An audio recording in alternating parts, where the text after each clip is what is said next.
एक जैन फैमिली से बिलोंग करते हैं। मैं अग्रवाल फैमिली से थी। मेरा पुराना नाम मानसी अग्रवाल था और मेरे हस्बैंड ने जब इस्लाम कबूल किया तो मेरे लिए मेरी लाइफ का बहुत एक शॉकिंग इंसिडेंट था। मैंने फर्स्ट टाइम किसी को पहली बार देखे, मैंने किसी को नमाज पढ़ते हुए देखा। मैंने अचानक ही अक्सर करके एक पर्टिकुलर टाइम होता था और ये घर से कहीं चले जाते थे और मैं इनसे पूछती थी कि आप कहाँ जाते हैं, तो ये रिप्लाई करते थे this is none of your business, you have to do your job.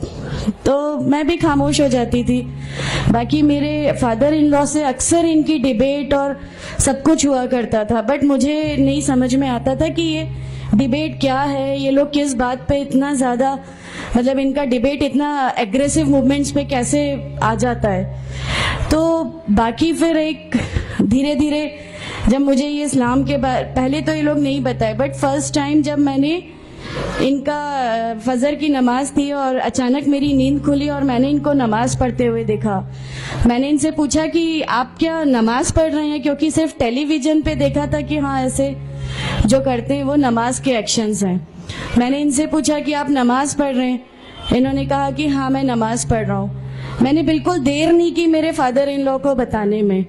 मैं रूम से बाहर निकल के और मैंने सबसे पहले उनको बताया कि पापा जी आज ही इनको मैंने नमाज पढ़ते हुए देखा। तो उन्होंने मुझसे कहा कि ठीक है खामोश रहो, अभी किसी से कहना नहीं, हम देखेंगे क्या कर सकते हैं। अब वो जो मेरी लाइफ का मोमेंट था, वहां से मेरे को ऐसा लगा कि ये क्या हुआ, मतलब ये क्या कर रहे हैं, ऐसा क्यों कर रहे हैं, ये कहीं ये किसी ऐसे व्यक्ति से तो नहीं मिल गए जो इनको टेररिज्म की तरफ ले जा रहा है और ये ऐसी चीजों में तो नहीं इन्वॉल्व हो जाएंगे। एक बहुत बड़ा डर जो मेरे अंदर था वो, और on that time I was pregnant, तो मेरे को एक बहुत खलबली सी लगी रहती थी कि ये क्या चल रहा है, ये क्या चल रहा है। फिर धीरे धीरे करके जब मैं इनकी बुक्स वगैरह जो अलमीरा में रखी रहती थी वो मैं पढ़ने लगी और ढूंढने लगी। ये छुपा के रखा करते थे और मुझे जब भी कोई बुक मिलती थी तो फिर मैं उसको पढ़ने लगी।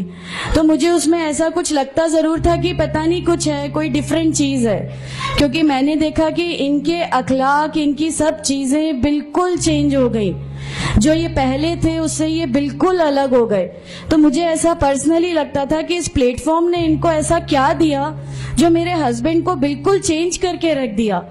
मतलब अल्हम्दुलिल्लाह ये उस समय कोशिश करते थे कि जो नबी की सुन्नतें हैं, जो हमारे नबी सल्लल्लाहु अलैहि वसल्लम ने किया, अपनी वाइफ की मदद करना, अपनी वाइफ के साथ किस तरह उसके हुकूक की अदायगी करना, ये सब कुछ वहाँ अल्हम्दुलिल्लाह करने लगे।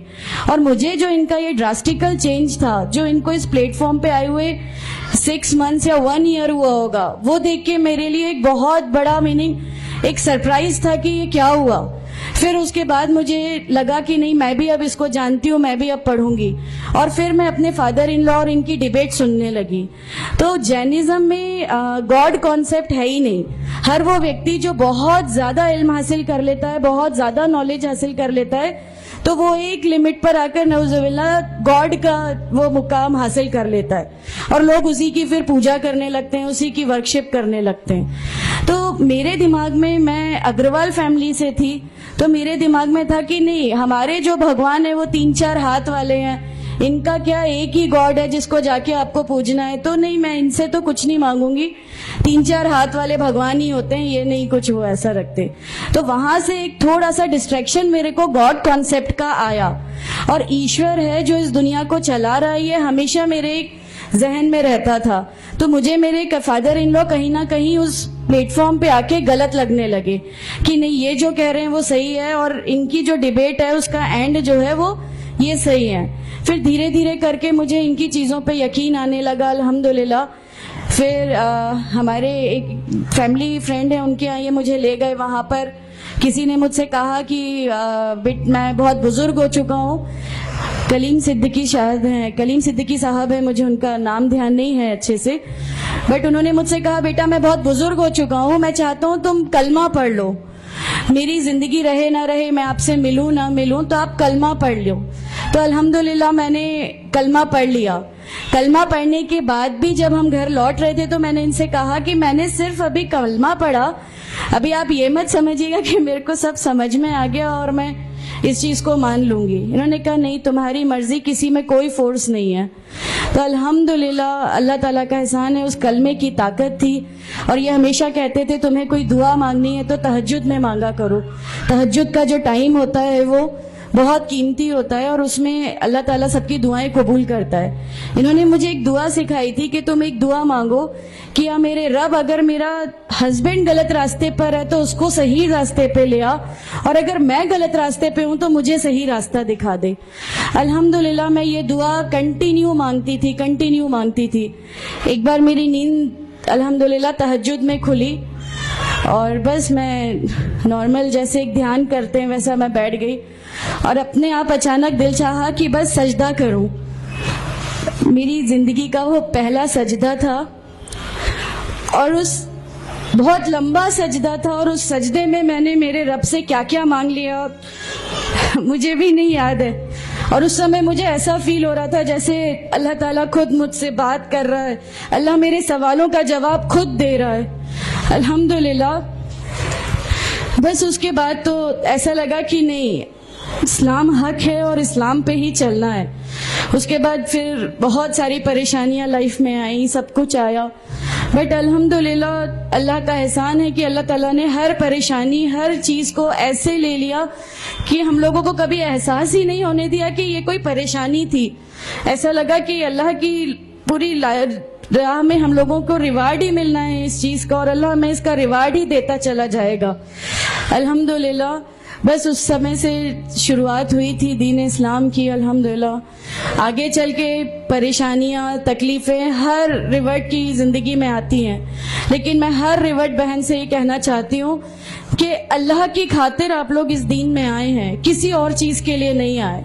तो अल्लाह ही की खातिर इन परेशानियों को भी झेलिए, अल्लाह ही की खातिर झेलिए। अल्लाह ताला अगर आप लोगों से, माशाअल्लाह मैं जब घर से निकली, जब हमारे फादर इन लॉ ने हमें घर से निकाला, मेरे बच्चे की, छोटा बच्चा था, छोटे वाले की सिर्फ एक दूध की बोतल थी, इसके अलावा कुछ भी नहीं था।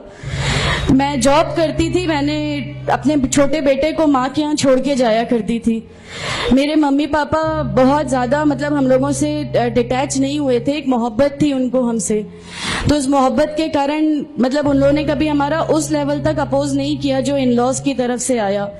तो जब मैं मेरे मायके गई और मैंने अपने बच्चे को लिया और मैंने कहा कि माँ हमने वो घर छोड़ दिया, हमें उस घर से उन लोग निकाले, ऐसा करके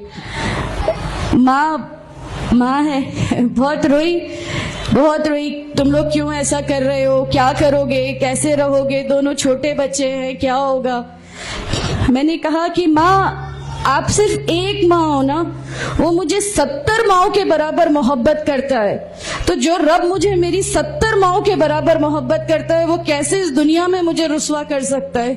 सिर्फ एक छोटा सा ये विश्वास था। अल्हम्दुलिल्लाह उस विश्वास को रखते हुए सारी चीजें, सब परेशानियां ऐसे अल्लाह ताला ने ले ली कि उसका मेरे पास कोई मतलब कहने के लिए भी शब्द नहीं है। अल्हम्दुलिल्लाह। और मैं आप लोगों से सबसे गुजारिश करती हूँ, और अगर अल्लाह ने मुझे आप लोगों की एक ऐसी बहन बना दिया जो आपकी परेशानी, आपकी हर उसमें, हमारा घर, हमारी सब कुछ अल्हम्दुलिल्लाह आपके लिए है, क्योंकि हम लोग ठान के बैठे हैं हमारा जीना मरना, हमारी नमाजें, हमारा सब कुछ सिर्फ अल्लाह के लिए है और यही लेके हमको जाना है, कोई जवाब हमें नहीं मिलेगी। अस्सलामु अलैकुम व रहमतुल्लाहि व बरकातहू।